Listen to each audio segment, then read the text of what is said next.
Betamax crinkle dash Bill. we need to follow up on this. I think we can safely say that was a success. I think so. I think most people really enjoyed it, which is really good. And do you know what?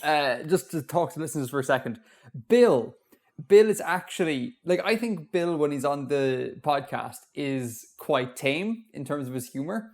But Bill in real life is actually way funnier than he is on the podcast. And yeah, no, man, you totally are. I don't know what it is. I think maybe you double down on being kind of like a bit intellectual on the show. Whereas when you go silly in real life, it's the funniest thing ever. And I'm really glad that the listeners got to hear a little bit of silly Bill. Because it just melts my heart. It's great. But the thing I want to bring up about this is that we got an email from Michael Moore, notable documentarian. Is that the word?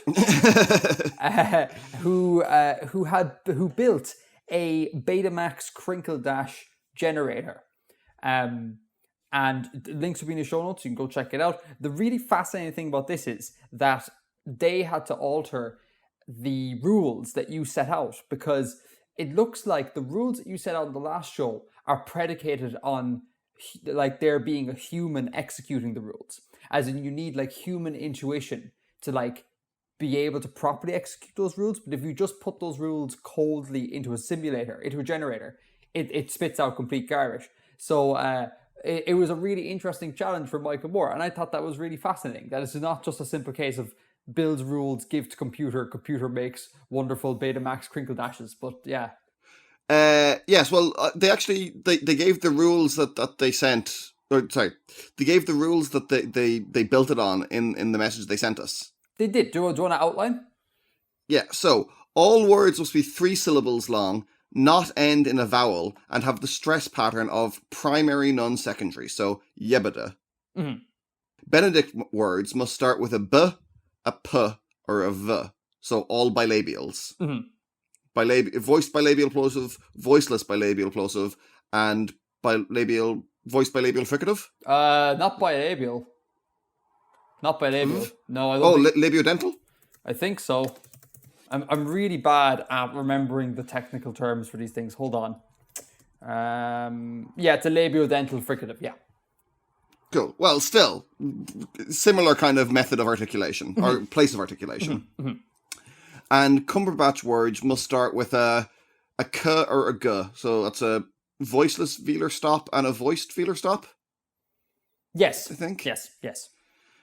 And end with a ch or a j. I don't know how to describe those kind of affricates.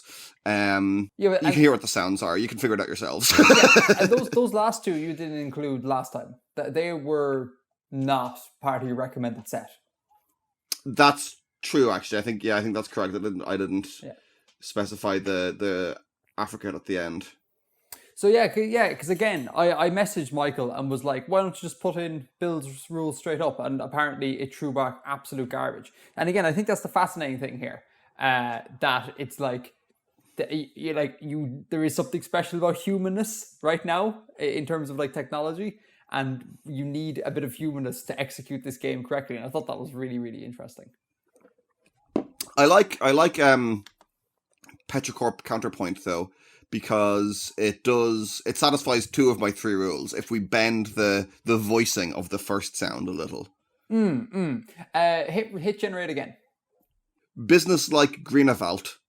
Well, isn't that a turn up for the books? Wait, business like Greenavalt. Well, Greenawalt. Let's see what that word means. Walt. That's shockingly close to my second name. Exactly. That's why that is a turn up for the books. It's just a surname. I don't think there's any any non-proper noun meaning to it. Wow. Yeah. Greenavalt. That's crazy. And I'm quite business-like, Bill. I've always thought so. Yeah. Anyway, everyone should go check out the generator and go tweet at Michael Moore or something, find him on the internet and tell him thanks, because I think it's really cool. It's always really cool when people feel compelled to make stuff for the show. I think it's class. And I love getting like creative projects from people. It's awesome. So go check it out. And if you want to play the parchment-like cogitate game, and impress your friends with how many different versions of permutate cloverleaf you can come up with, then you should really check out Michael's Vandermark caffeinate generator. Vandermark caffeinate.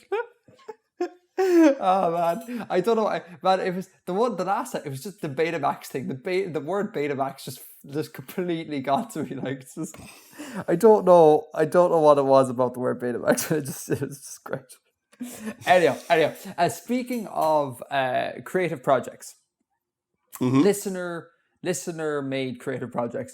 A couple of people have been messaging me and being like, "Hey, is there any way that we can send stuff to you?" And like physical stuff. And I had talked ages and ages ago about getting a PO box. Now it turns out that getting a PO box is not financially viable. Like, it costs like I think it was like €300-400 a year to maintain this PO box, and I was like, that's a bit too much now. Like, I can't do that. Yeah. But there is an alternative option, and I've set this alternative option up. It's called like an address pal system, and what it is you. I was about to suggest that. Oh, were you? Oh, so you know what it is? So I think so. TLDR for the listeners is it's like a PO box, except it's you get people to send stuff to a separate address, like a hub sort of place, and then from that hub, they send you your packages, basically. I suppose it's forwarded to you from there. Yeah, and I suppose it's a way of receiving mail anonymously without having to set up a PO box, which is kind of a good thing given the cost. So that is the thing that I've set up. If anyone wants to send stuff to us, feel free to do so. I'll leave all the details in the in the show notes. But just a warning, there is cost on both parts here. So you're going to have to pay, you dear listener, are going to have to pay for shipping the thing to the UK, because that's where the hub is. And then I'm going to have to pay to ship it from the UK to me, or to us rather. So if you've got like an ambition to send like a life-sized marble statue of Bill Polian, maybe think twice about that. I keep it to little small things. Just so no one breaks the bank, you know. Like, this is kind of important. But yes, stuff in the description. Go check it out if you feel compelled. For now. I mean, like, once we have the money, I want that statue. Bill, you can pay for the delivery of your marble statue. It's cool. I'll leave it for you. I've no intention of paying for a marble statue to show up. But yes, this address is in the description, and yeah, avail of it if you so desire. We'd love to hear from you. Yeah, absolutely. That'd be great. Cool. Final point on my thing, on follow up for me, is voting systems. One last thing on voting systems. I don't want to make a big thing out of this because I think this is the third show where we've talked about voting systems. But there's a really interesting voting system that came up in the Reddit this month, and it's essentially money equaling votes, which immediately is kind of bizarre for people. This came from Drozenkeep and E.Price. They kind of both independently came up with systems about this. And yeah, the system basically is that money is literally a vote, and there's like a bit of maths that's applied to things to mitigate the power of the very wealthy.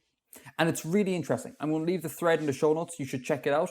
Again, I'm not an expert in this, so I don't actually know if this is a decent voting system or if it's interesting and terrible, or is it actually really good. I have no idea. But you should check it out in the show notes. It's very, very, very interesting. And following on from that, people created, again, it was one of the two, Drozenkeep or E.Price, created a similar sort of idea, like the money being equal to the amount of power, and set up like an alternative UN where how many delegates you have is based on your GDP, or is in part based on your GDP, and they ran spreadsheets on the thing, and it's just class. So links in the show notes. You should go check it out. It is wonderful. Wonderful bit of mathematical nerdy world building. I love it.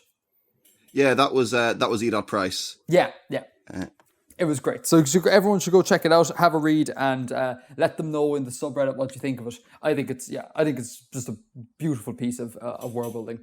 And those, Bill, are my follow-up points. Excellent. Have you got anything on follow-up to do? I think that covers everything I wanted to talk about. Cool. Oh no, actually, I want to talk a little bit about the underground astrology. Yes, go for it. There were a few interpretations of what that might be. I'm just going to run through them really quickly. Now, for those who might have missed the last show, what is a brief summary of what underground astrology was in terms of what you said last time? So last episode, I say week every single time. God damn it. We have literally never made a weekly show. It has not happened at all in the history of Artifexian. Last episode, my writing returned us to the world of Handwavia, and it was someone describing encounters with a group of people known as the Binni. Mm-hmm. And they mentioned that the Binni possess a craft called underground astrology. Mm-hmm. They didn't know, the author didn't know what this craft was, but it's something that they have heard being spoken of. And I left that open, and there's some very creative interpretations of what it might be. So the first one here was Joseng Keep again, suggested that it's divination based on reading bioluminescent organisms in underground pools. Which I think is a very cool idea. It's a very, very neat idea. Yes. Can you give any sort of hint as to whether or not that's the correct? Is it on the correct path? I'll cover all this at the end when I've done my roundup. Okay.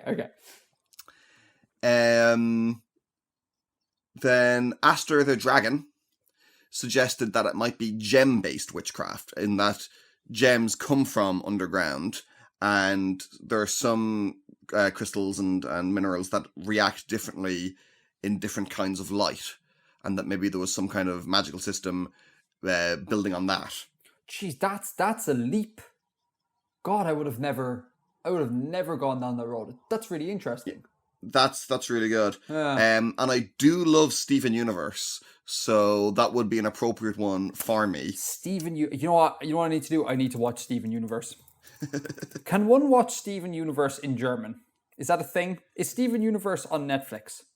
The first season is on Irish Netflix. Yeah, I think it's in English. It may also be in German. Okay. Because at the moment, I am watching any TV program that's not like a combined viewing, like myself and the captain together. I'm attempting to watch it in German. I've been watching The Unbreakable Kimmy Schmidt, or Unbreakable Kimmy Schmidt, or whatever it's called, in German. So if Steven Universe is available in German, I might give that a crack. Cool. Anywho, we can have a chat about viewing orders and stuff at another time. Wait, hang on, but not to get on a big tangent here. Is Steven Universe one of those things where it's all out of chronology? No, not at all. Okay. It's just the first few episodes aren't necessarily the strongest ones to start on. It had a little bit of a rocky start, some fans think. Oh yeah, but again, I've said this before. Coming from the Trek world, where you can sit through several seasons of nonsense before it gets good, a couple of episodes are not a problem at all for me. And the episodes are 10 minutes long, so... See, do you know what? That would be a problem for me, because I feel like, I don't know, if I'm going to sit down and watch a thing, I want it to be long.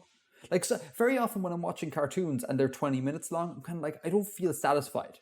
And I realize you can watch another one, but I don't feel satisfied in the sense like the arcs don't feel big enough to make any sort of dramatic effect on me, to have any sort of dramatic effect on me.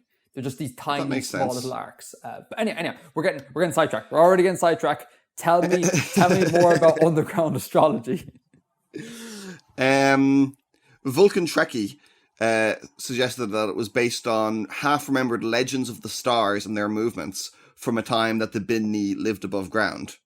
That's class. Yes. That But the Bini, in fact, do live above ground normally. Oh, okay. Because I like that because it's like Game of Thrones-esque, where it's very kind of like realistic, you know? Like there's a bit of like fantasy to it, but like it's quite realistic. I really enjoy that one. I like Vulcan Trekkie's suggestion. And then finally, there's this was suggested by Death by Manga, but Jozenkeep actually suggested something similar as well. That it's divination based on earthquakes or shifts in the vibration of the earth. So you're predicting earthquakes. But how is that linked to astrology? That it could be a weak translation, and that it's still used as a kind of as a similar sort of method of divination. Okay. Cool. So that was suggested by both Death by Manga and Jozenkeep. Actually, you can read that there. So they feel the shakes in the earth, read cracks in the ground, and predict cave-ins. It's that kind of thing. So tell us, Bill, is anyone close? No one was correct. But that last point about the vibration of the earth is close in some ways. Oh, on a scale of 1 to 10, like 1 being way off and 10 being your exact thing, how close are they? I know you don't like quantifying these things, but just humor me, Bill. 3 to 4. 3 to 4. Okay, so there's interesting, very interesting. Again, are you going to ever tell us? It'll be revealed in the fullness of time. Yeah. In the fullness. Oh, this is such a vague statement. Like maybe when I write the first Handwavia trilogy of novels, it'll be the revelation at the end of the third novel. Oh man, actually, tangent, right? Speaking on this show. Oh yeah, who would have thunk? To be fair though, we did very well with follow-up, so I feel like we have room for a few tangents. Speaking of writing trilogies and like magnum opuses and all these sort of things, I think I figured out what my sort of world building, like actual creation, will be. Because I don't spend any time world building now. Like people ask me the whole time in comments, like show us your world building or show us your conlangs, and like I don't do that anymore because like any time I would spend doing that is time taken away from making the video. So I kind of just teach as opposed to actually doing. And part of me thinks like that once I have done enough of Artifexian, or feel like I've gained enough knowledge or whatever, I'll sit down and try and make a good bit of world building fiction. But then the problem with that is like I can't write. Like I'm a really bad writer, and like writing a novel just would be a no go completely.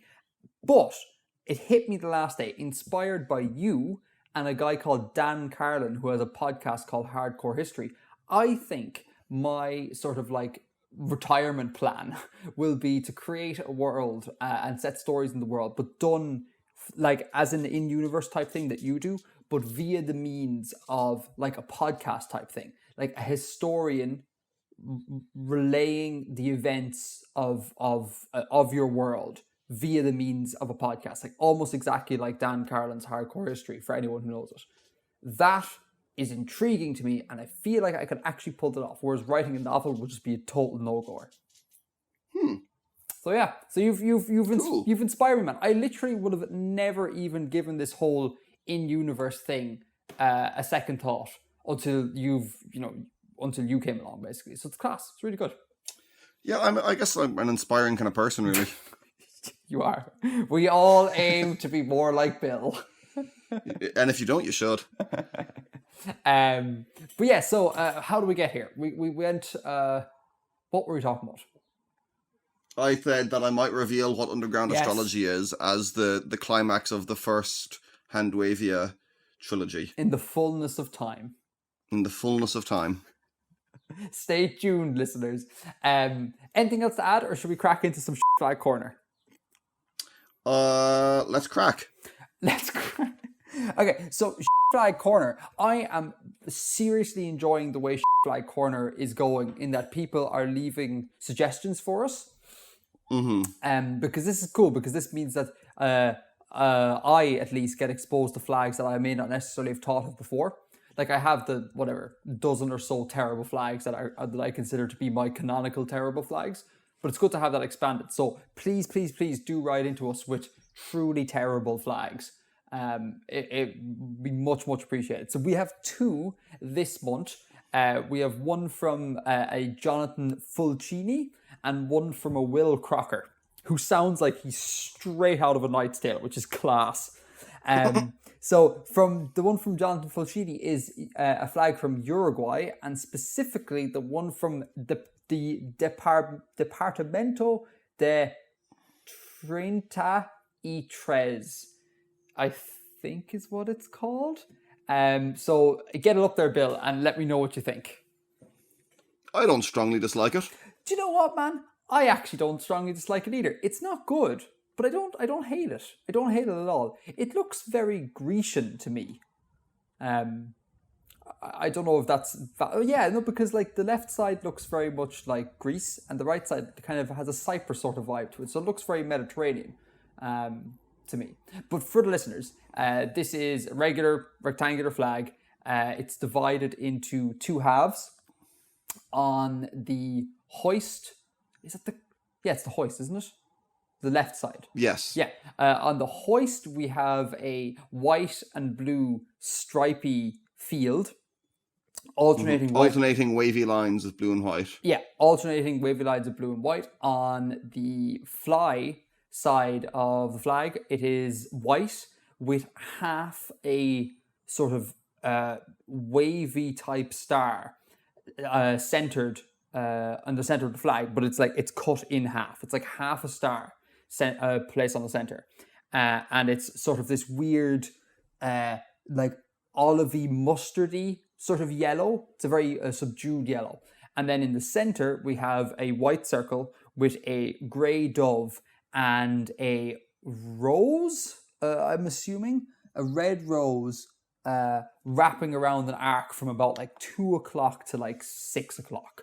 And that's the flag. And it's not bad. It's not good. It's not good at all. And I feel like the stripy, the blue and white stripes could have made one good flag. The white and yellow, the white background with the yellow star could have made another good flag.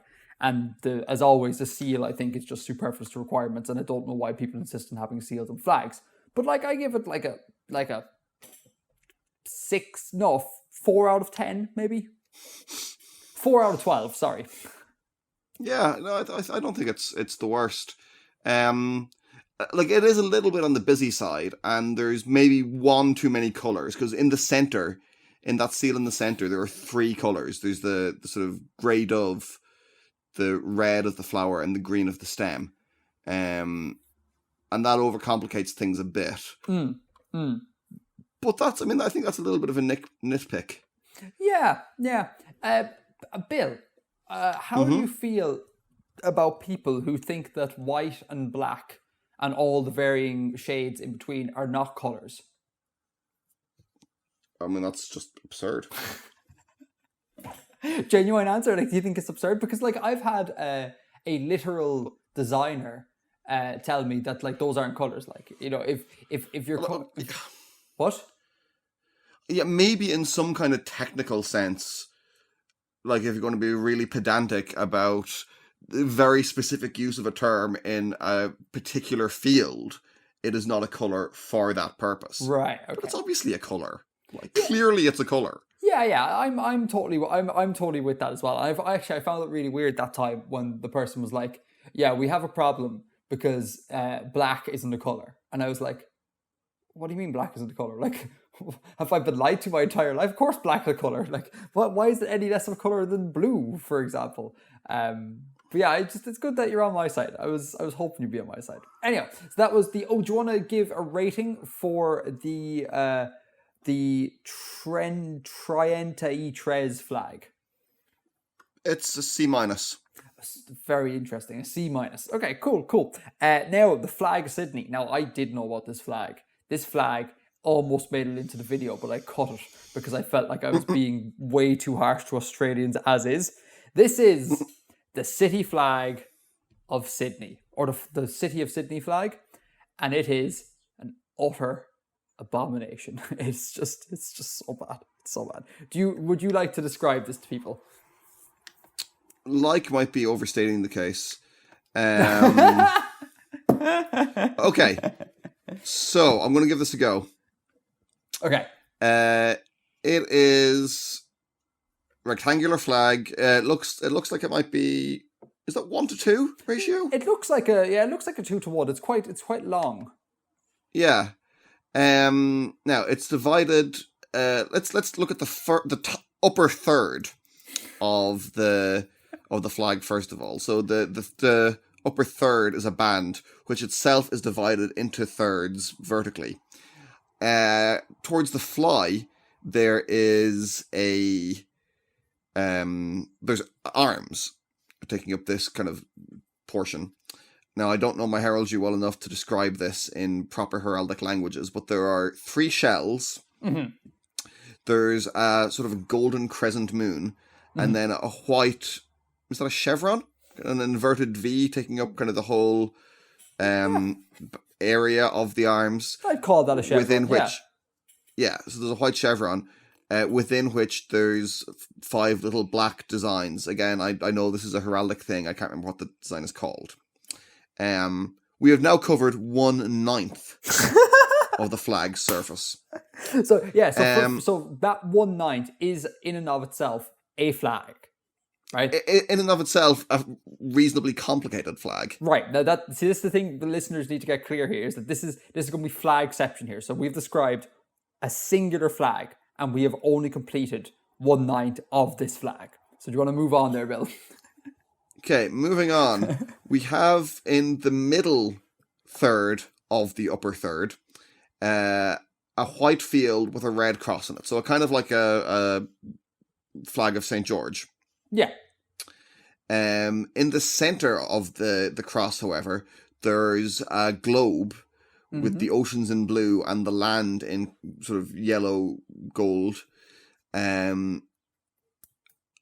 And some kind of design in white. The globe is centered on the Pacific, and there's some kind of design in white going from, say, the Bering Strait down through the center of the Pacific and taking over a lot of the South Pacific. What on earth is that? Like it looks like shipping routes, but who would take a shipping route like that? Oh yeah, I mean, like you wouldn't go like 2/3 of the way west around, or 2/3 of the way east around the Pacific, and then like turn south and head back. I mean, that wouldn't make any economic sense. Weird. It's really strange. And then there's a sort of a wavy 6-pointed star at the north and south poles. So that's flag number 2. We are 2/9 of the way through the surface of this flag. But don't worry, we're getting there. Now, at the fly of the upper third portion of this flag, we have a red field with a sort of yellow gold chevron, a crescent moon at the apex of the chevron, 3 lions rampant. Oh, very good, Bill. Well played. 3 lions rampant ore, because they're gold as well. Well done. Then it's kind of an arc just above the lions and the moon, a field of white extending above that, and in that field of white there's 2. I mean, maybe they're meant to be roses. They're like roses. They're little kind of pentacles with, or I'd say pentagons with white pentacles within them, which might be a sort of a stylized rose design. Yeah, could be. Yeah. Flag. Okay, now flag number 3. Flag number 3 is done. The good news is we are 1/3 of the way through this flag, and it gets a lot better from here. Well, yes, it gets easier. Okay, it gets a lot shorter to describe from here. It does. The middle third, if we divide it vertically, of the flag is this gold yellow color. Yep. The bottom third is blue. And centered in the flag, in this bottom 2/3, is a ship a 3-masted ship. It's not fully rigged because it has a spanker on the mizzen mast. What's a spanker? So you see how there's 3 masts, right? Yeah. And the first two each have 2 full sails. Mm. So that would be the mainsail and the topsail on each mast. But then the rearmost mast, which is called the mizzen mast, doesn't have one. It has that kind of rudder sail that extends out behind it. Okay. That's called a spanker. Okay, so that sail is called the spanker. That sail is, I'm pretty sure it's called a spanker. I'm a little bit rusty on my parts of the ship. I'm just going to check that, make sure that's correct. Spanker sail. Yes. Okay, cool. Yes, it's a gaff-rigged fore and aft sail set from and aft of the aftmost mast. Yeah, correct. Shipping, like heraldry, full of terms that are really, really opaque. Full of terms. And this ship is done in a fair bit of detail. You could see, I guess those are gun ports near the top. You could see the rudder. You could see some of the rigging. And each of the masts is topped by a pennant of St. George. Now, at the front of the ship, I don't have any shipping terminology, on the spiky bit that juts out at the front, whatever that thing is called. What? The bowsprit. Yes, that thing. Like the thing that comes, you know, where there's usually like a woman or something, and then the thing comes out of like the top. A figurehead, yeah. Whatever that bit is. Like that might just be a normal one of those, but you could also say that that's a Scottish flag down below there. Yeah, it could be a St. Andrew Saltaire, yeah. Or it could be some kind of weird rigging thing. If it's a St. Andrew Saltaire, that means we have 7 flags on this flag. Well, we've got 5, and one of them is repeated twice or 3 times. No, but we've 7 instances of flag. They may not be unique instances of flag. Well, actually, now how do you count this? Do you say that there's 7 instances of the flag, or do you say that there's 8 instances of the flag? Because the flag itself is a flag. Whoa. Dude.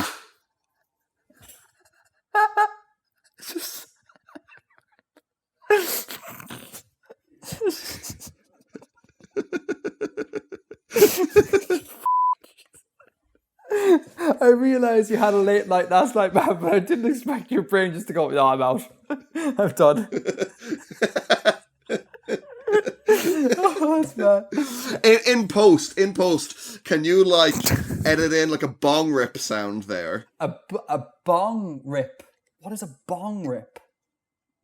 Like when you take a rip from a bong, it's a drugs thing. I was trying to be... Is that the actual terminology, or are you being like an old person? I mean, probably not anymore. I mean, like I'm probably getting this from like early 90s ska music or something. So well, I mean, the videos here are biggest bong rip ever 2017. So at least it was in use in 2017. Man, yeah, there we go. I fear getting old and like making faux pas of like, you know. Oh, did you hear? I was listening to a podcast, right? And they were like, actually, you know what? I'm not tangent. I'm not going to do it, right? The listeners, the Sydney flag is clearly right? It's awful, right? And I'm sorry, people from Australia. It's the worst. But if you really, really want to go deep on terrible Australian vexillology, just look up any city flag from Australia. They're on Wikipedia. I'll leave a links in the show notes, and they're all crap. Like they're all just. It's just. Jesus! They're just the worst collection of one of the worst. And I should have put this in the actual video. Aside from Adelaide, is the city of Launceston. I think it's Launceston. It's an utter train wreck. Their flag. It's like this. Like yellow, green, and blue nightmare of a thing with Plants vs. Zombie style figurines on top of the flag. Like, I'm not even joking. Go check in the show notes. It's just crazy. So I don't know what's happened to Australia. And I don't know how Australia has snuck below the radar. And we all make fun of America with their terrible flags when Australia is equally as bad. It's not good. But anyhow, that was Flag Corner. Thank you for sending in the flags. Please do send in some more. It's epic. There's nothing I like more than complaining about terrible vexillology. All right, man. Have you got anything else to add? I came across a really, really terrible flag during the week, and I didn't take note of it at the time. Oh, and I cannot remember for the life of me what it was.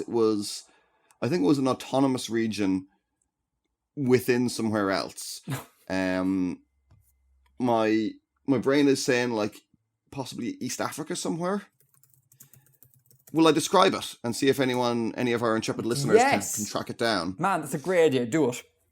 So what I remember was a rectangular flag in pale blue. Not, as far as I remember, it wasn't dissimilar to the Somali flag in colour. Okay. Is it the Somali flag? Is it the blue and white? Yeah, with the white star. So I think it was that kind of colour. At the fly, there was a white triangle. Like in the flags of Cuba, etc. That kind of triangle.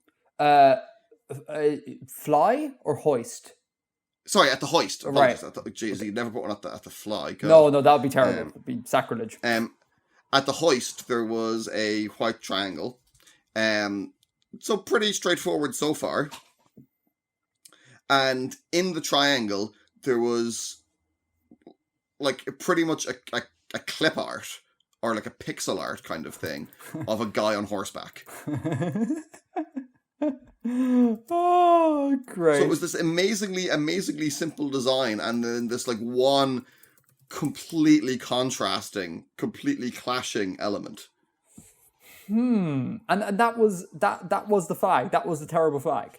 That was the flag, yeah. And like it was, as I said, it was this fairly subtle kind of, or fairly straightforward, inoffensive design, and this one glaring element at the hoist. I am trying to Google for autonomous regions in Africa, and they don't just give me a list.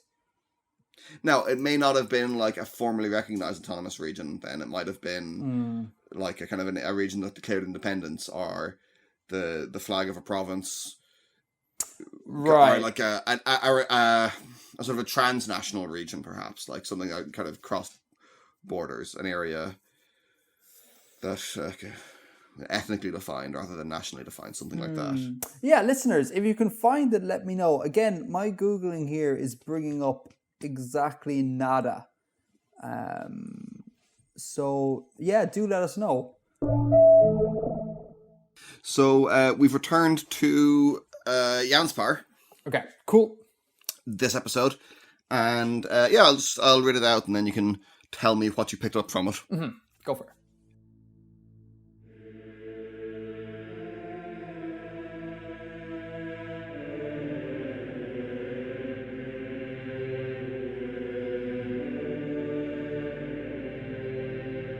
What do the moon and followers signify? That symbolism is disputed by the cultures of Janspar. In the frozen highlands of Iame, the land of sunless days and ancient glaciers, they see the moon and the followers as a great beast of prey pursued by hunters.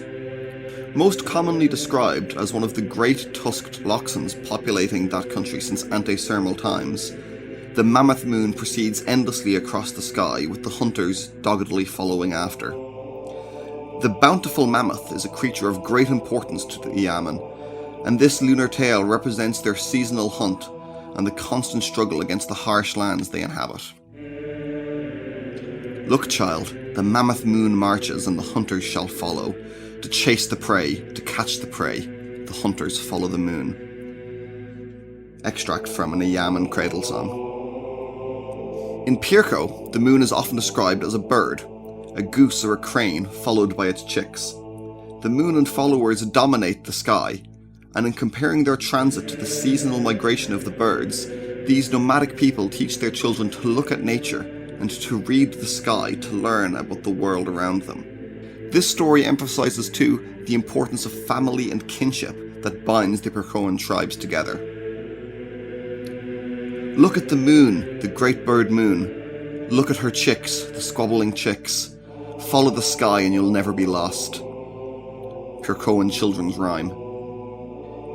In the great city of Salaka, the moon is a beauty pursued by a crowd of suitors. The Silakese are famed for their passion and their love of love.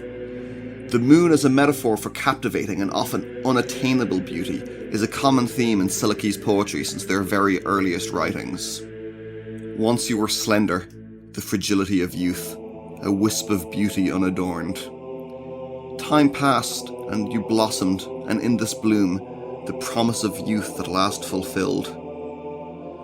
Time will pass, and you will wane, yet in weakening days your beauty remains, lesser but no less lovely. A Silakese love poem, circa early AR 1300. To the brutal and warlike people of Central Osindo, the moon is a mighty general, and the followers are its retinue marching to battle.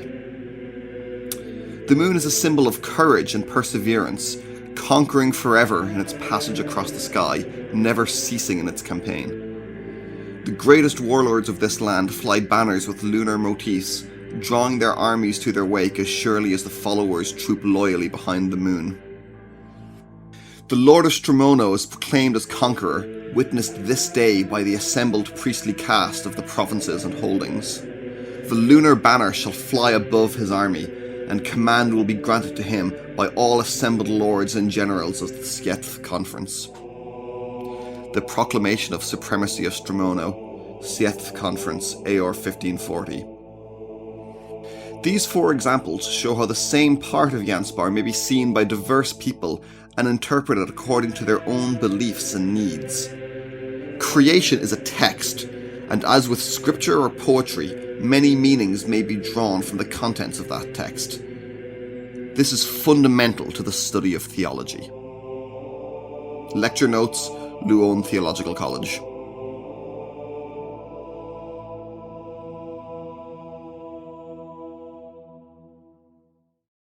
Wow, man, that's class.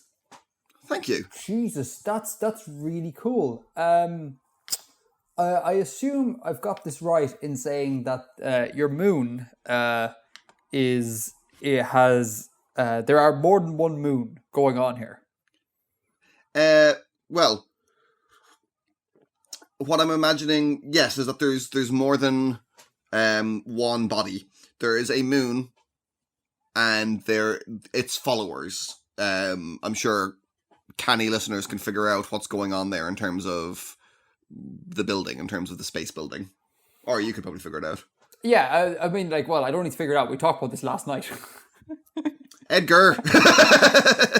But it's... I'm trying to maintain the facade. But I thought you were just asking... Last night you were asking... Last night Bill was asking about Lagrange points for moons. I thought you were just curious. I didn't realize you were doing building, which is actually kind of cool. But my question here, right, if it's the case that you have this moon and it has followers that may or may not be other full-bred moons, but just objects, why is it that some cultures seem to just ignore those objects completely? Like at the start, the moon and the followers are an important thing for the people in Iame at the start, and for the Pyre Cho in the later on. Right, later on. But then at the end, it's just kind of like the moon is like it symbolizes like courage and all this sort of stuff, and there's no mention made at all of the minor objects.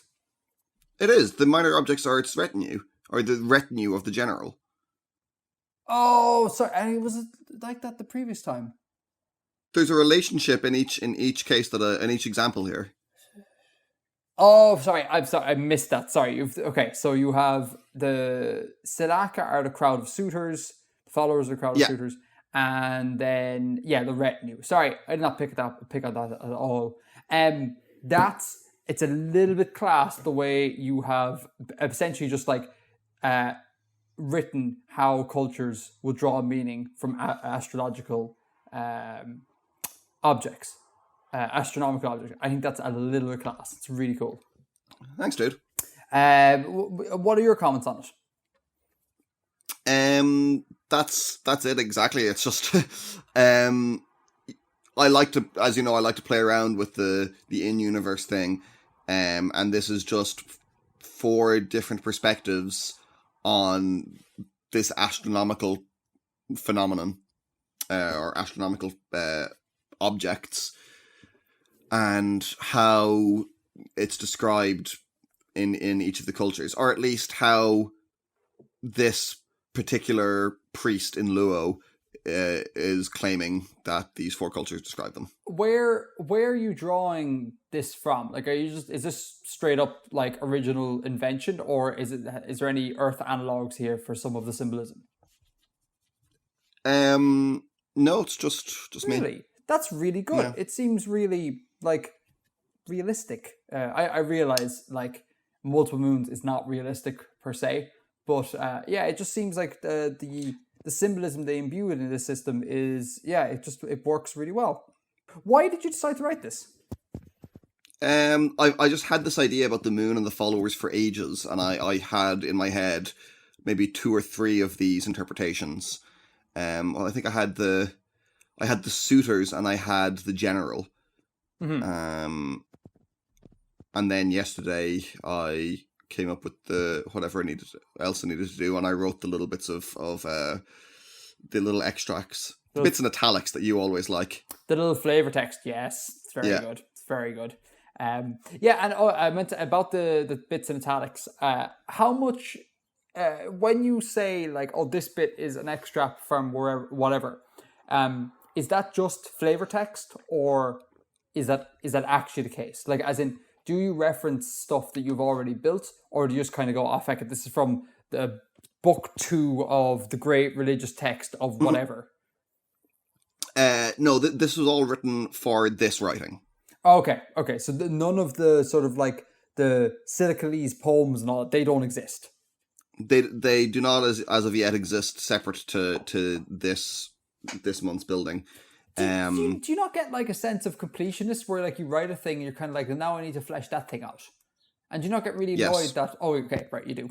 Because I would get really annoyed. But also I'm not actually a poet, so... Man, you write fairly poetically, or at least believable historic poetry. Thank you. It comes off grand, like. It's not a problem. That's class. That's really cool. Yeah. Yeah, I'm reasonably pleased with this month. Yeah, I think this is one of your stronger ones as well. Thank you. Definitely, and I think people, again, because I don't do enough of the culture building, I think people will really enjoy the culture building aspects going on here, because this is the thing that I don't do. Cool. Any final thoughts? As I said, this, or as it says in the text, it's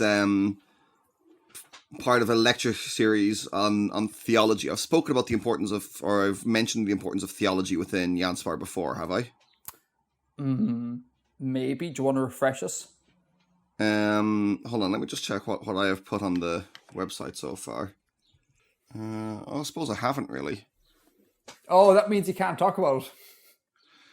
Well, theology is very important in the intellectual world of Janspar. Is what I'll say. Okay, that's cool. Yeah, again, I'm sorry that like there's not much to discuss about it.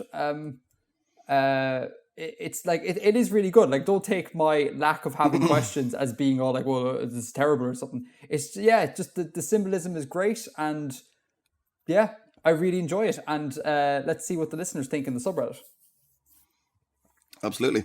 Okay, so atmosphere building. Atmosphere building. So made a video. It was about alien atmospheres, exoatmospheres. And as always, I have some corrections I need to make, and then I have a problem that I want to pose to you and the listeners, and see, can we solve it together? If the Artifexian hive mind can solve it. Sure. So corrections, just really, really quickly. I misspelled the word Niflheim once in the video. Apologies. And I also said that HCl, or I showed a molecule of HCl as having 3 atoms in it, which is clearly bollocks because H is one atom and Cl is another atom. It should be two. So apologies for that. But in the ground... Sorry, can you say that again? HCl, right? The molecule HCl, hydrogen chloride, is a two-atom molecule, a hydrogen and a chlorine, right? Yeah. But on screen, I had 3 atoms in the molecule. Because originally I was going to put HClO, hydro, I don't even know what that is, but there's an oxygen in there. Or if it even exists. No, it exists. But okay. I contacted a chemist friend of mine, and he was like, yeah, you need to swap that out. And I didn't question him because he has a PhD in chemistry, so I'm just like, yeah, whatever you say, man, is correct. So I swapped it out, but forgot to change the graphics, so sorry about that. Those are 2 little mistakes. To be fair, though, of all the mistakes I've made in the past, this is quite a good week. Like the failure rate, there's always going to be a background level of failure rate when you're a one-man operation. And it's really cool that this one was like not terrible. You know, no one was kind of going, oh, by the way, everything you said is wrong, which is great. The problem I have, the sort of neat world-building thing that it might be worth solving, is I mentioned in the video that ice sinks on, was it Niflheim or Clorx? I can't remember. But on one of the planets I talk about, the ice sinks. So the oceans will freeze from the bottom up, so to speak. Loads of people commented and were like, that's really problematic for life because, like, you know, fish will get crushed with the sinking ice. And like, where do fish go when the lakes and oceans are frozen and all sort of jazz? I have thoughts and ideas about this, but I wanted to pass it over to you. What do you think? How would you solve this world-building conundrum? Of sinking ice? Of sinking. Let's assume your planet has to have this mechanic of ice being heavier than its liquid form. How do you not kill all your marine life? My question would be about the thermodynamics of a liquid like that. Would you have sinking ice? Because why would it freeze at the top and then sink? Surely you'd be more likely to just freeze lower because heat rises. Oh yeah. Okay. Okay. Sorry. Rephrase. Because I'm unsure about the term what is going on thermodynamically. Take it as being a system whereby the ice does not sit on top. Right? Yeah. So if we have a system where the ice does not sit on top of the liquid, like it either sinks or it all just starts from the bottom up or whatever. How do we compensate for that? Like regardless of thermodynamically what's going on. Well, if it's not actually sinking, I don't see what the problem would be. Well, let's say it freezes from the bottom up, right? Okay. That means eventually it could, if the body of water is shallow enough, it could just freeze the whole way up, all the way to the top. But sure, you could say that about Earth, that since it freezes from the top down, then you could eventually freeze the whole way down. So you don't see this as a problem at all? Like you're just kind of like, yeah, it's fine. I don't know enough about the thermodynamics of it. Like, I don't know how it's actually going to function. I don't think I have enough data to even think about it. Man, that's actually a really interesting question I have not considered. I am going to say text PhD friend. Let's see what he says. That's really interesting because I began thinking, I'd never thought of that. And I began thinking about stuff like what happens if the fish burrow. Like maybe there's burrowing fish that when it gets very, very cold, they sense something and they're kind of like, oh crap, there's a danger that I'll be encased in ice here, so let me burrow underground. And then I started thinking about stuff like, well, hang on, plants and stuff, they get kind of encased in layers of snow regularly on Earth, and they survive, they have coping mechanisms. So I was like, I wonder, would marine life function like plant life then? Like seasonally they'll just disappear for a bit. And I had all these interesting ideas, but I never thought to question what the exact mechanics are. It's very interesting though.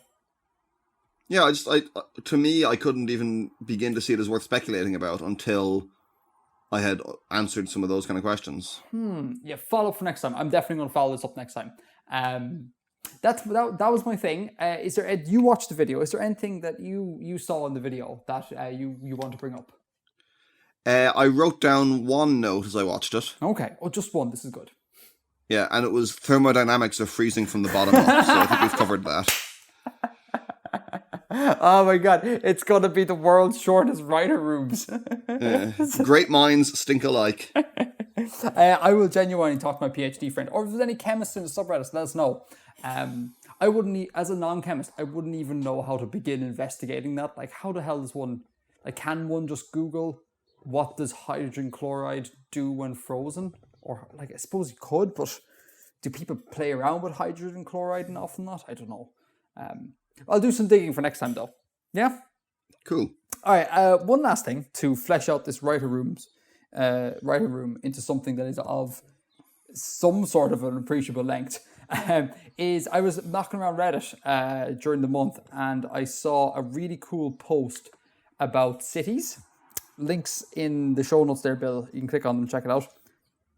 Mm-hmm. And links in the show notes for all the listeners as well. And essentially, there was an article about comparing the orientation of cities, right? So what they did was, if you imagine they treated each city like a 360-degree graph, and they marked in what direction each of the roads were facing. And then they plotted all the roads, and then you get it like that it tells you something about like the layout of the city. So when you have like a extremely like constructed sort of city or planned city, like say Manhattan Island being the case in point, the graph tends to be very north to south, east to west, because everything is very gridded. Whereas if you have like some of the more old world cities like Rome and things like that, it's just chaos of roads everywhere, and the grid looks almost like a cool like Star Wars type logo symbol sort of thing, like almost like the thing that R2D2 plugs into constantly, like that. It looks like that, and I thought this was a really cool little world building thing to bring up. Like, you should read the article, and you should think about like what layouts of cities can tell us about a world. Because, like I said, the layout of Manhattan is a very modern construct, whereas the layout of like Dublin is not. It happened organically over time, and it's messy, and the streets go in all sorts of crazy directions. And it just keeps growing almost organically. So I think that's a very interesting point. You should check out the link in the show notes. Yeah, I'm going to point out a slight error, Edgar. Oh no! Manhattan doesn't run very neatly north, south, east, west. Oh, if you look, it's going to run like it's going to be across. It's going to run like what, like northeast to southwest or something? Northeast to south. Northeast. You massive pedantic git, Bill. Yeah, but you see, this is interesting, right? Because it has the same kind of layout as the Chicago, Cleveland, Los Angeles. Well, no, Los Angeles is a bit different. Let's say Chicago, Cleveland, Minneapolis. But where they are exactly north, south, east, west, Manhattan isn't, because Manhattan is built on an island that is tilted like slightly on a kind of a northeast angle axis. Yeah. So it's still following a grid pattern, but it's changed to be tilted from straight north-south just by the fact that the island runs that way. Yeah. And like if the graph shows up as a cross, whatever the rotation of that cross is, it's a grid pattern basically. It just depends on the orientation. Man, I'd love to know what the hell is going on with Charlotte. I'm assuming that's Charlotte, Virginia. For those who can't look at the show notes, it's just lines everywhere.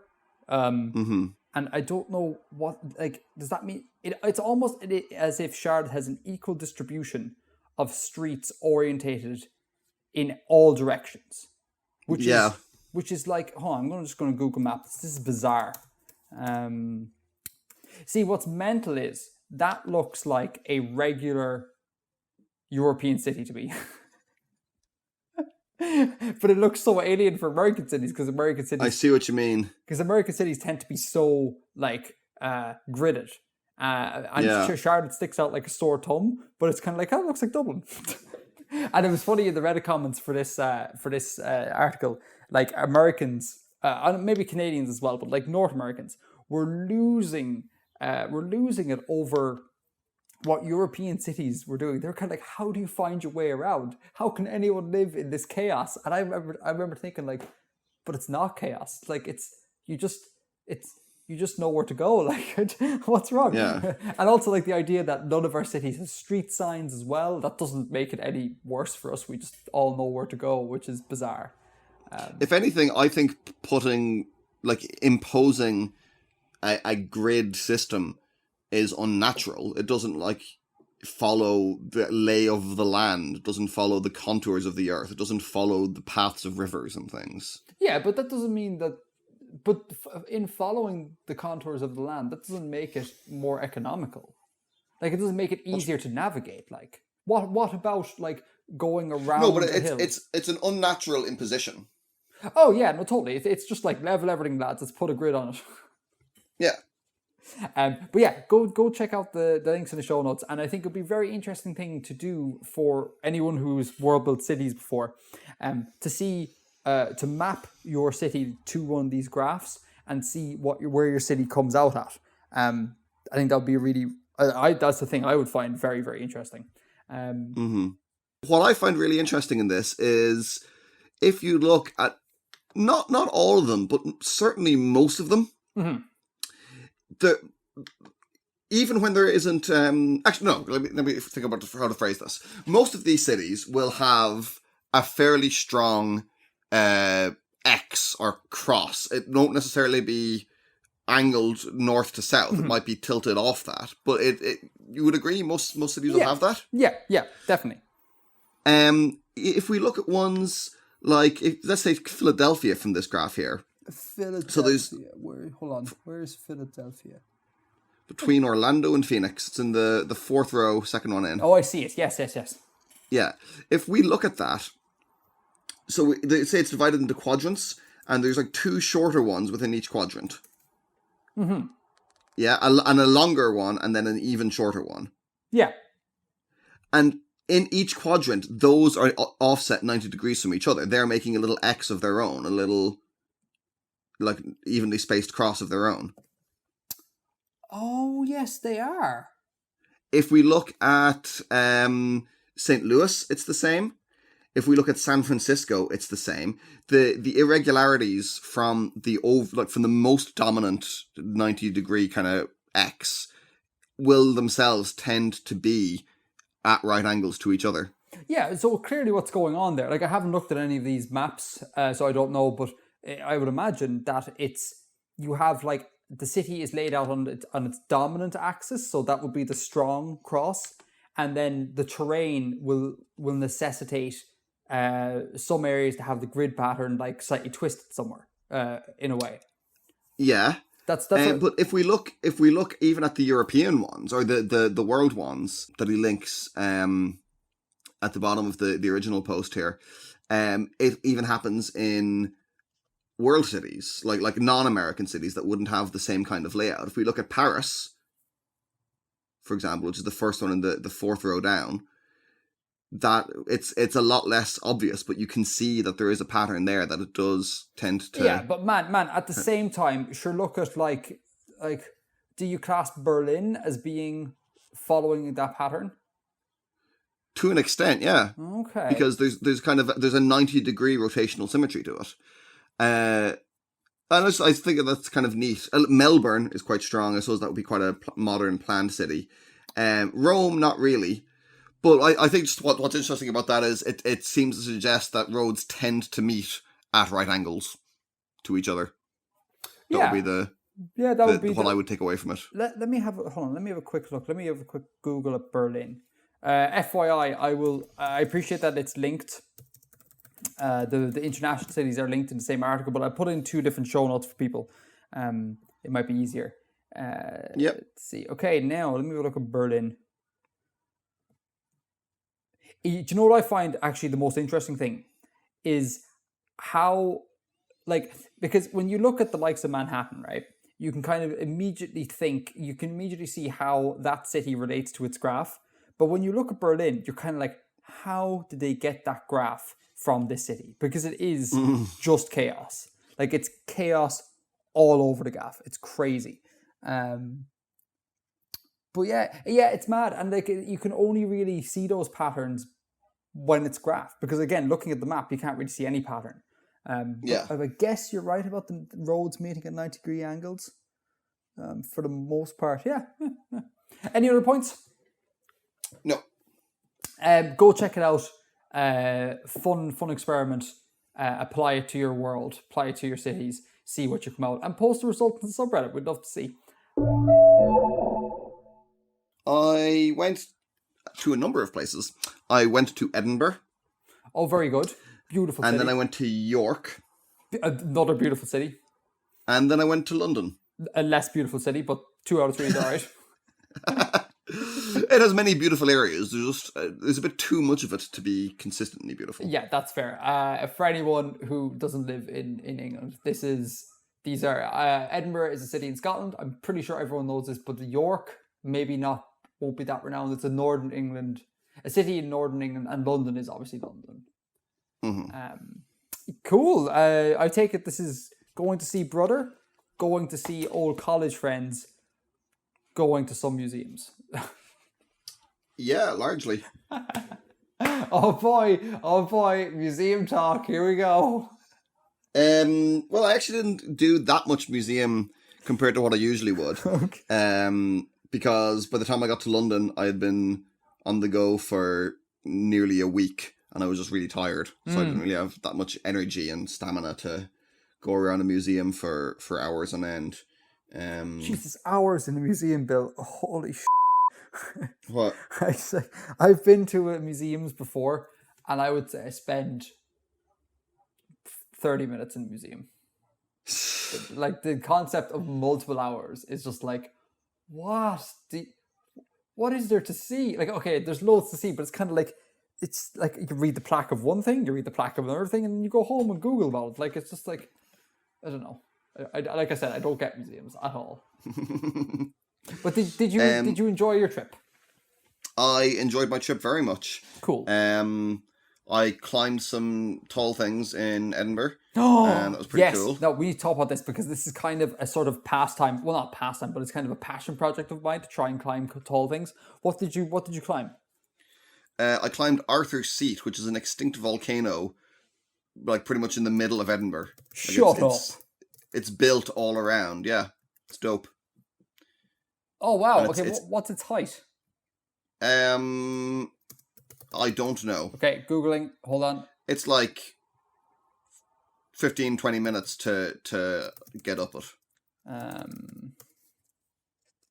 Okay, so I believe... Okay, so Arthur's Seat is 251 meters, so it's a quarter of a kilometer. Someone's going to need to convert that into miles for American people. I don't know. Just to brag a little bit, the tallest I have ever climbed is Bukhan San in Seoul, and that's just shy of 900 meters, which is pretty cool. Heck. Yeah. Now actually that's now is that from, were you starting at sea level? Yeah. See, I don't know. All I'm doing is I'm looking at what is the height of Bukhan San, but immediately I'm met with problems like the sea level thing, and also we didn't climb. I don't know if we climbed the tallest peak on the thing. Because there's different peaks you can climb. So maybe let's make it a bit more conservative and say maybe 700 meters. Something like that, perhaps. Okay. But that was fun. And every time we go anywhere, I'm always kind of like, can we climb a really big thing? Like when I was in Colorado, I was kind of like, can I go climb the Continental Divide, please? But what's the Continental Divide? It's the Rockies. It's just outside Denver. You've got a huge like mountain range, and you can go climb the things, but it's not a good idea to do so. I don't think, anyways, or at least why I didn't pursue it an awful lot when I was there, because when you're in Colorado, you're already way above sea level as is, and then you climb more mountains, and I'm kind of like, oh, this isn't just a fun jaunt up some mountains. This is a serious activity, and I was kind of like, yeah, maybe not. Wait for next time. But that's cool, man. Arthur's Seat, deadly buzz. And I did another hill called Calton Hill, which has a load of dope stuff on top of it. It's got a half-finished Greek temple. In Edinburgh? Yeah. What? And it has, there's bits of, like, old castles there. There's the Scottish Observatory. There's a monument or a memorial to Lord Nelson, which is like a tower built on top of Calton Hill. And I think there's a pretty good view from the top of it.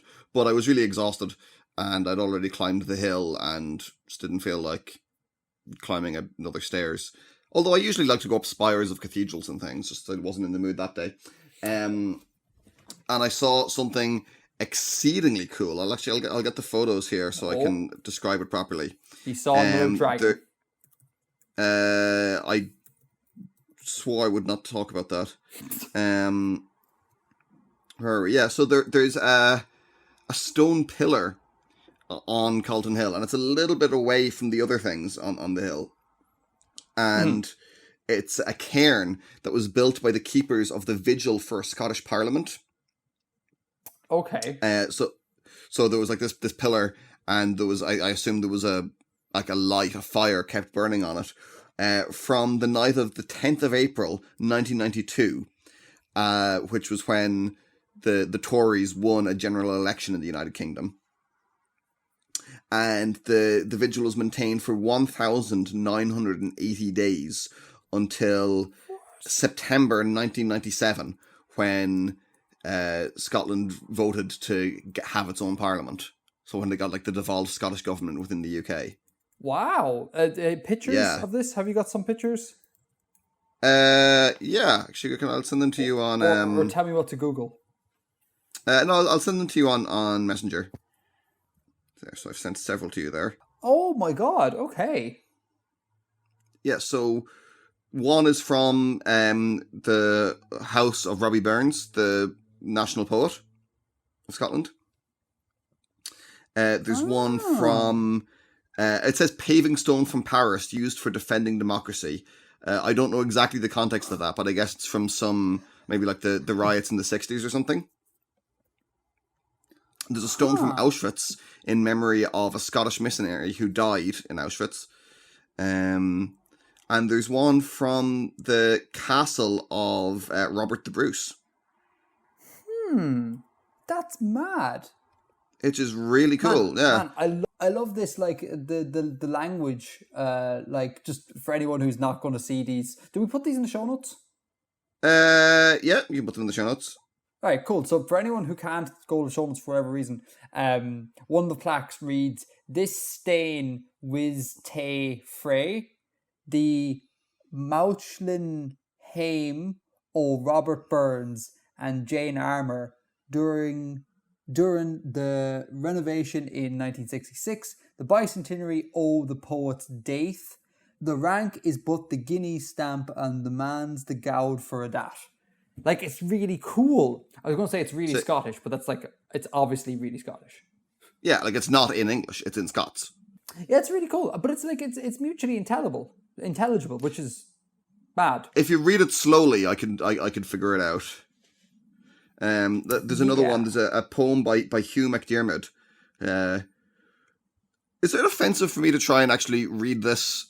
Like, does it seem like making fun of Scotland for me to try and read this as I think it's meant to sound? Like, I'm not trying to do the accent, I'm just trying to read the language as it's pronounced. I don't know, so apologies if it is. No, Matt, I think your intentions are good. You're not setting out to take the piss out of them, so I think it's fine. Okay, because genuinely, I think this is really pretty. For we have faith in Scotland's hidden poors. The present's theirs, but all the past and the future's ours. That's another one of that's a poem that's on the cairn, which I think is really lovely. And really Celtic solidarity. I've strong feelings about that, so it was good from that point of view. Do you remember I was telling you about doing my ancestry? Yes. Yeah, the when you mentioned Celtic solidarity, I just wanted to put it out there. My family is pretty convinced that part of my family's line comes from Scotland. Apparently, there's some French in there, there's some Scottish in there. Like, this is on my Irish side. And I kind of felt a bit, when I heard that, I was kind of like, It is a bit of Celtic solidarity. It's kind of like, look at us Celts go. This is class. That's cool. Yeah, I suppose where you're from would make sense for there to be a Scottish influence there. Yeah, definitely. Especially considering we're so close to the north, because the story is that they came down through the north and then came to where we are now. Do you have a border with Donegal? We do have a border with Donegal, and apparently they came through Donegal. Yeah, because Donegal is like there's a lot of land there given to the Gallowgley, so that would make sense. Yeah. Cool. Which I think is really cool. I think it's really fun. Cool trips, man. Yeah. Can I talk about one other thing I went to? Or one other museum I went to? I went to the National Maritime Museum. You know how I love my ships and boats and things. You do. So that was pretty great. They had a big exhibit on the Battle of Jutland from the First World War, which I didn't know anything about, which was the huge naval encounter between the German fleet and the British Royal Navy fleet, which was a total mess and kind of claimed as a victory by both sides. Like one side did way more damage to the other and didn't do that much damage to themselves, but they were prevented from achieving their strategic goals. So it's kind of interesting that way. And there was a big exhibit on the life of Nelson and the Navy at the time of Nelson. And it included Nelson's uniform that he was wearing when he got killed, which was pretty class. But really bizarrely, for a institution that you think would have a handle on these issues, they seem to not really grasp the meaning of Britain. Well, there were several different maps and things where it showed the entirety of Great Britain and Ireland and referred to what was being portrayed in the map as Britain. If they had said the United Kingdom, for what they were referring to at the time, fair enough. It was the United Kingdom. If they had even said the British Isles, not a term I'm a fan of, but that's what people use, and I was in London, so I can, I will accept that they will use terminology I don't necessarily agree with. Fair enough. But no, it was the island of Britain and the island of Ireland being referred to as Britain. But so hang on now, but Britain is Britain just the island, yeah? Great Britain is the island, yeah. Now, is there a difference between Great Britain and Britain? Not really. Okay, right, okay. So that's a bit of a... And has it always been the case that Great Britain was the island? That there was never... I don't know when they started using that name. I think it started being used in the 1600s. Okay. Yeah, Jesus, that's a bit mad that they don't understand these things. That's pretty weird. And I also heard a bunch of teenagers, English local teenagers, ask their teacher, what's the difference between being British and being English? What did the teacher say? The teacher said, he thought about it for a second, and then he said, well, you see, Great Britain includes Scotland and Wales and Northern Ireland, which it doesn't. Oh, because Great Britain is the island. Yeah. It's Scotland and Wales. It doesn't include Northern Ireland. So I corrected him. He was like, oh. Did you correct the teacher? Yes. Man, oh my God. God. What are you doing? Me being me, I misspoke and I said it the wrong way around because, I was really annoyed and I wanted to correct him because he was being wrong and, erasing stuff that exists. Man, so I said it wrong. But then I corrected myself and said it right. And then he said, actually, yes, the gentleman is correct. Bill, look, it's a noble cause, right? It's being right is a noble cause, right? And the prevention of disinformation. It wasn't about being right. It was about anti-colonialism. Right. Okay. Yeah. Okay. No, that's fine. And you're going to hate me for arguing against this, right? But the poor man, right? He's here. You've undermined his authority over this pack of wild animals. Don't undermine the authority of a teacher, man. They're barely holding on as is. And whose fault is that? his. I would say it's the fault of the fact that little humans are wild animals, and then it doesn't matter how correct or how good you are. Little humans are nightmares. How old were these people? Were they like little humans, or were they like teenagers? No, like 16. Oh, okay. Well, then, yeah, correct away. Sorry. When you said that, I had an image of like little 8-year-olds. Oh no, teenagers. I missed the word teenager. Okay, you're right. Okay, correct away. It's all good. Yeah, that's weird that they wouldn't know what Britain was, given that they're British. And it also makes me. I always wondered, why the hell did CGP Grey's the United Kingdom Explained video, his first video, do so well? Because I was kind of like, what is it about this video that garnered him however many millions of views? Apparently, I know now. No one knows. There is something. I do have a few gripes with that video. I remember. I can't bring them to mind right now, but I did have some disagreements with it. It'd be really interesting if you did know what they were.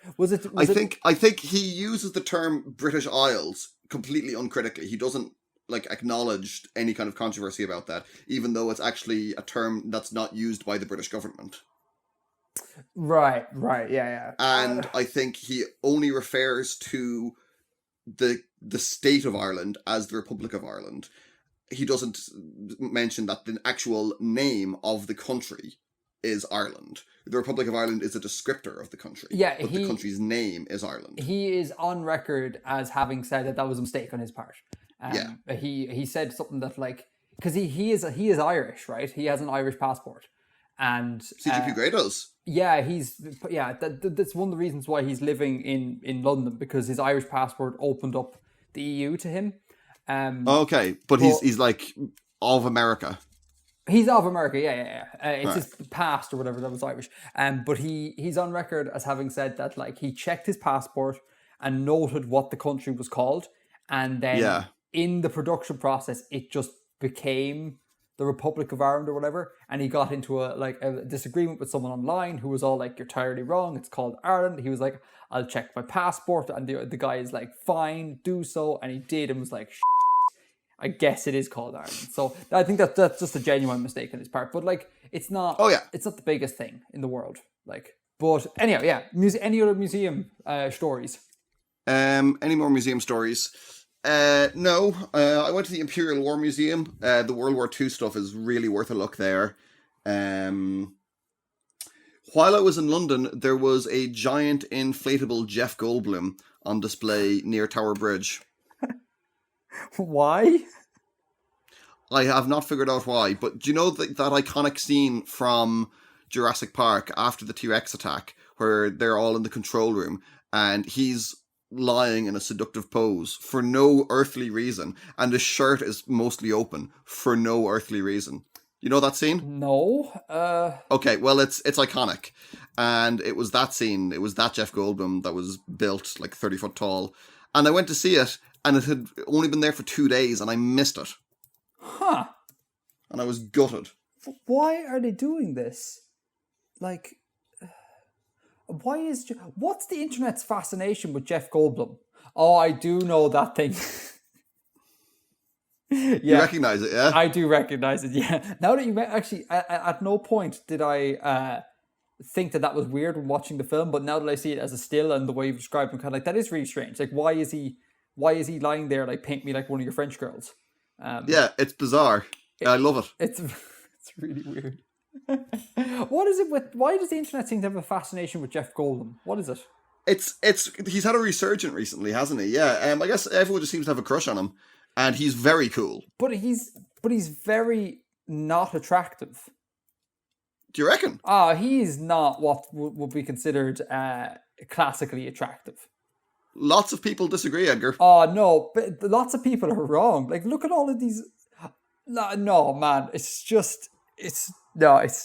I'm seeing some pictures of him. No, he's not attractive. I will not hear anything otherwise. You wouldn't date Jeff Goldblum? I would not date Jeff Goldblum, despite the fact that he is wanting to show off his torso. And he was. I think. I think it started a little bit, or was helped a little bit by him being in Guardians of the Galaxy 2 last year. I think that raised his profile a bit again. Okay. See, and he's very good in that. I did not. He's see very, very good in that. Okay. And he's doing a lot of like viral stuff and kind of fun internet stuff recently, I think. Okay. Yeah. I'm a big fan. Yeah, man. Fucking eventful trip in. Wait, no, I can't butcher it. I was going to say Great Britain, but that's correct. Eventful trip in Scotland, and Scotland being all of that island. Scotland and occupied southern Scotland. Yeah, and there's just no mention of Wales, just like... Well, I didn't go to Wales. Oh, that's fair, yeah. Scotland and occupied southern Scotland. Oh, it's hilarious. Anything else, Dad? I flew back through Southend Airport. Don't fly through Southend Airport. What happened in Southend Airport, Bill? I was delayed for many hours, and actually every flight that went from that airport that day was delayed, and I think 1 or 2 were cancelled. Definitely 1 was cancelled. That's not good. Yeah, so I was originally meant to fly at 6:30, and I got an email the night before saying it had been moved to 9:30. I was like, okay, fine. They let me know in advance. I didn't have anything else to do that day anyway, so I went to the airport on time, just watched a load of TV. Mm-hmm. And I actually ended up not flying. That's a very strange way to construct that sentence. In the end, I didn't fly until after 11:30. After that's not great. It's not great. So it was a more than 5-hour delay. Who was the airline? Well, I booked with Flybe, and I ended up flying with Aer Lingus. Not sure how. So Flybe obviously ran too late, and they had to pawn off their passengers to a different provider.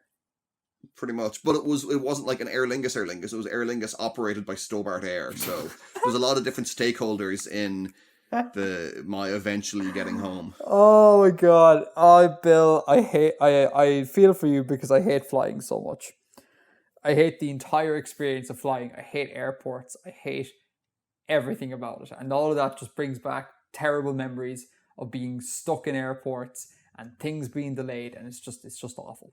I hate it. I'm sorry about that, man. Other than that, it sounds like a wonderful adventure.